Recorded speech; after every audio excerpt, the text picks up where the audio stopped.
But that's what was quite beautiful about the film, was that those performances really rang true. It didn't feel like a kind of condescending sort of... I thought it was really respectful of the age group of the people who you're portraying. So, you know, did you kind of...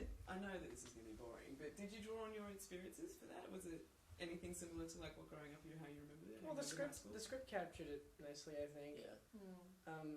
And Seth and Evan wrote this when they were actually in high school, so it seemed really authentic because of that. And I mean, I didn't really draw on my own experiences, actually, to be honest. I kind of identified with it, and I tried to, you know, understand where the character was at and what he was going through and his frustrations, you know, and just tried to understand the character, which is, you know, the best thing you can do, I think, if, you know, doing a part, is just try and understand the character. So yeah, I didn't really relate it too much to myself, my high school experience. Was there any was there any like updating of the script? From, Yeah, like, yeah. You know, like so. Did you guys Yeah. have to say that's kind of not really done like that anymore? And Yes. Well, no, they do such a good job of that. Seth and Evan and Judd, yeah, they take such a concern in that. You know, you don't need to say anything. They once they find out who they're getting to play the parts, they'll take them and go through everything and you know, and go through and get their input. And we went through the whole script and they kind of tailor it. Yeah, exactly. They want you to feel like you feel complete ownership over the character that you're playing in whatever movie Judd's doing. I've learned is that like the 3 movies or 4 movies I've done with him, like he wants you to just take it and like, you know, basically like just he thinks you know what to say better than what Go with your instincts. Yeah, like you're spending all your time focused on that one character, like. And if there was something in the script that didn't feel, you know, like something someone would say, you could just not say it. Just say You something wouldn't else. even. You didn't have to finish the sentence. You'd be like, I don't think this is like. All right, fine, say whatever you want. Yeah, Yeah, well, you like wouldn't it even need to wasn't- bring it up. He would just yeah, go do the scene and say whatever and he not wants. say it. Yeah. And then someone would go, "Are you not saying that one line?" You go, "I don't really feel." Okay. Oh, okay. Yeah, that was. You're right. Yeah. Good point. That does feel weird. Yeah. And that's how I'm gonna be Which too. kind of spoils I mean, us. with the movies I'm writing, like. Yeah.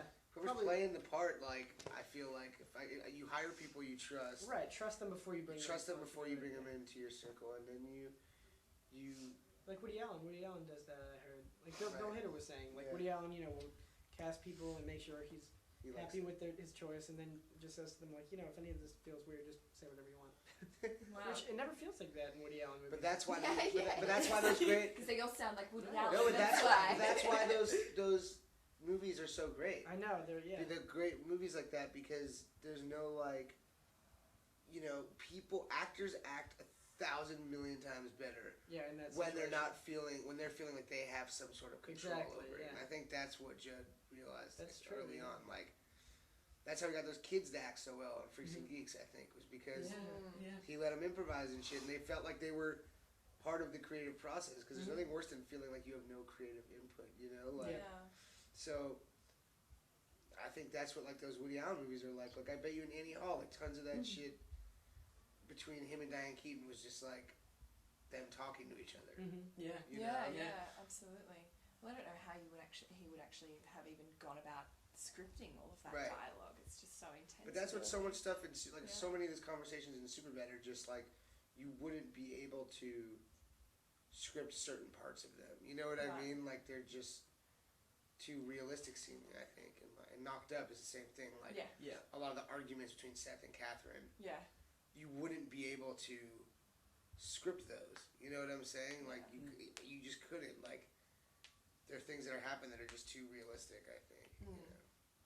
So you're talking about working with people who you trust. Do you think that you kind of hit on a little circle of people who work together a lot in the future now? I've worked with the same guys a bunch, and I don't plan on. I mean, I plan on doing other things. Do other things, but also, you know, we have a bunch of stuff planned to do. Yeah, I mean, you kind of mentioned before that you were writing your own stuff as well. Yeah. What are you? I'm Comedy, writing I suppose, or one's a comedy and one's like a drama. That's like I guess a really dark comedy. sure. I mean, with drama with a lot of funny moments, I guess. Yeah. But Judd's producing 2 of those, and then Seth and I are gonna star in one of them. Cool.